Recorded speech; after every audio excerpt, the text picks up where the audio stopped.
Hello everyone, and welcome to this quick tutorial for week 3 on enrollment methods. So the first thing we need to do is make sure that we are on edit mode, that it is active, because we're going to make changes.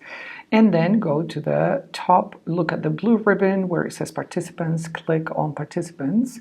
We will see enrolled users, and we're going to click on the little arrow for the cascade menu, and we're going to click on enrollment methods.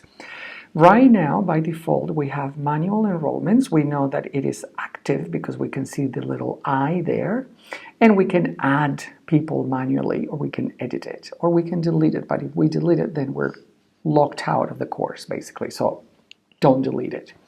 The other one that we have right now active is guest access. That means that if anyone lands on the page, they can click on guest access and they can see what's happening on the course as a guest. What we're going to do is we're going to disable that by clicking on the little I, and we're going to see the little line appears across it, and if you hover over with your cursor, it says this enable because now it is disabled. Now we're going to add a method, and this time is enrollment by application. So that means that anyone that lands on the page, if they want to enroll in the course, they will have to apply for the course. This new page opens, and what we're going to do is I'm going to add the questions that I already asked ChatGPT to help me craft. So I basically, here on enrollment methods, basically I said, hi ChatGPT, I'm activating the enrollment and application on my Moodle site for the course I'm creating, and I need 5 questions for potential participants to answer before I can approve their access to the course. The course is called Cool Classroom Contracts, and it is aimed at language teachers. Please check the other threads here and the suggestions you have made to get a better idea. Please suggest 5 questions. For example, why do you want to do this course? How do you think this course will help you in your classroom teaching experience, etc.? Please also make suggestions for improvement. So it has made suggestions, 5 questions plus the improvements. And what I've done is I've then tweaked it, and I've changed a few things because remember, with AI, it's important that we don't take whatever it offers and then we run with it, but that we think critically about it, and that we obviously tweak it and add our own input. And this is important because obviously I've saved a lot of time, but at the same time I want to make sure that it is my input in there. So I've tweaked it. I have it ready here. So I'm going to go back to the description for the enrollment instructions, Control V. All my questions are there.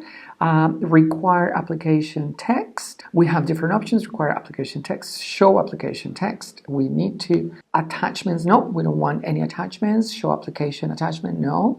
Allow applicants to withdraw their unprocessed application. Yes, if they have started and they don't want to do it, then fine, they can withdraw their applications. Well, actually, no, I think that it would be a good idea to leave it on, because if the system records who applies but then withdraws their unprocessed, leaves it halfway through, then that information can be useful to think about why people are not completing the application. It might be that the questions are too difficult or too long, so I think that information would be very, very revealing.